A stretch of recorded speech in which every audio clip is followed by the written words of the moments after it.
Di manakah nilai kemanusiaan dalam masyarakat kita? Sedangkan haiwan sayangkan anak. Kenapa manusia tidak bersikap sedemikian? Saya Ernawati binti Lauding, pelajar OUM Tawau, akan mengupas isu ini dengan lebih mendalam dan tuntas lagi.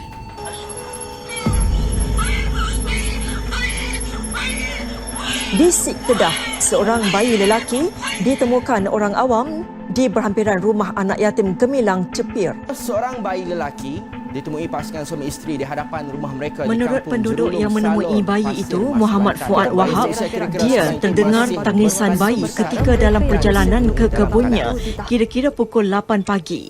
Bayi yang cukup sifat dan masih bertali pusat itu dibawa ke Hospital Sik untuk pemeriksaan lanjut. Sementara itu, Ketua Polis Daerah Sik, DSP Abdul Razak Usman dari Balai Polis Sik mengesahkan mengenai kes buang bayi itu. Agak-agaknya lah kan, berapa kes pembuangan bayi sebelum ini? Berdasarkan laporan yang diterima, sebanyak 577 kes telah dilaporkan antara Januari 2015 hingga Disember 2018. Lebih kurang 100 bayi dibuang setiap tahun dan hanya 30% saja dijumpai dalam keadaan masih bernyawa. Tempat pembuangan bayi paling banyak adalah di kawasan kediaman, diikuti tandas awam dan tempat pembuangan sampah. Terdapat 5 faktor penyebab kepada isu pembuangan bayi ini. Satu adalah pergaulan bebas. Yang kedua ialah lemah didikan agama. Yang ketiga ialah kurangnya perhatian daripada ibu bapa. Keempat ialah terpengaruh dengan budaya barat, dan yang terakhir sekali ialah sebab tekanan hidup. Faktor yang pertama ialah pergaulan bebas, yang mana ia berlaku antara lelaki dan wanita tanpa batasan. Pergaulan bebas ini akan mewujudkan hubungan yang terlarang hingga melahirkan anak luar nikah. Apabila berlaku situasi sebegini, remaja yang kurang pegangan agama ini akan merasa takut dirinya atau bayinya ni tidak diterima oleh keluarga dan masyarakat akan pandang serong pada dirinya. Oleh itu, dia akan mengambil jalan mudah dengan membuang bayi tersebut di tempat-tempat terpencil seperti tandas awam, tong sampah dan sebagainya. Faktor yang kedua ialah lemah didikan agama. Mereka yang lemah didikan agama ini mudah didorong oleh hawa nafsu dan mudah terjerumus ke lembah maksiat tanpa memikirkan dosa dan pahala. Faktor yang ketiga ialah kurang perhatian ibu bapa. Kecayaan ibu bapa mendidik anak-anak akan menjerumus anak ke arah kehidupan sosial yang tidak sihat. Ini akan memberi impak yang besar kepada emosi remaja berkenaan. Oleh kerana itu, remaja akan mencari perhatian di luar. Orang yang tidak bertanggungjawab akan menganggap ia sebagai satu peluang dan mengambil kesempatan atas dirinya. Keterlanjuran ini akan melahirkan anak luar nikah yang nantinya akan dianggap sebagai satu beban, dan remaja tadi akan membuang anak itu begitu sahaja. Faktor yang keempat ialah terpengaruh dengan budaya barat yang tidak sihat. Kemasukan media-media barat dalam bentuk filem dan juga budaya kenegara kita sedikit sebanyak memberi kesan secara tidak langsung kepada corak pemikiran remaja pada masa kini. Mereka tidak segan silu untuk melakukan perbuatan yang ditonjolkan oleh budaya yang tidak beretika ini, seperti perbuatan sumbang mahram, seks bebas dan sebagainya. Mereka beranggapan bahawa istilah darah dan turunan ini adalah satu perkara yang ketinggalan zaman dan tidak mengikut trend semasa, tanpa memikirkan risiko yang bakal dihadapi kelak.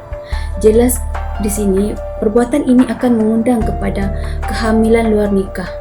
Oleh kerana takut dan malu diketahui, mereka akan membuang bayi ini ataupun menggugurkan kandungan ini sewenang-wenangnya. Dan akhir sekali ialah tekanan hidup, yang mana ia merupakan faktor yang kelima yang saya akan kupaskan dalam video ini.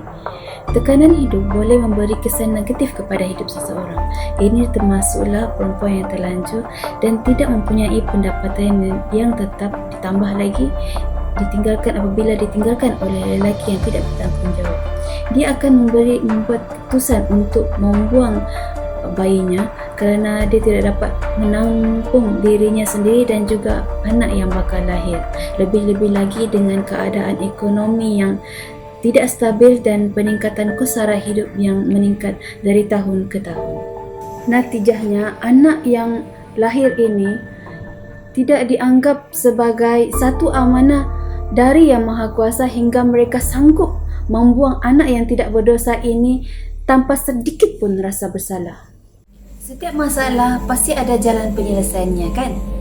Jadi, di sini saya akan berkongsi 3 cara penyelesaian bagi menangani isu ini. Yang pertama adalah peranan ibu bapa. Ibu bapa seharusnya memberi perhatian, bimbingan dan kasih sayang kepada anak-anak.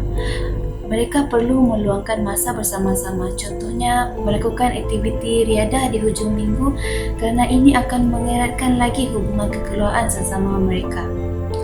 Ibu bapa juga perlu memberi didikan agama kepada anak-anak kerana dengan agama yang kuat, walau sehebat mana cabaran yang mendatang, mereka tidak akan mudah terjebak. Malah mereka akan tetap mempertahankan imannya. Seterusnya ialah peranan kerajaan. Pihak kerajaan berperanan penting dalam pemuatkuasaan undang-undang bagi melindungi kanak-kanak yang teraniaya, termasuklah pembuangan bayi.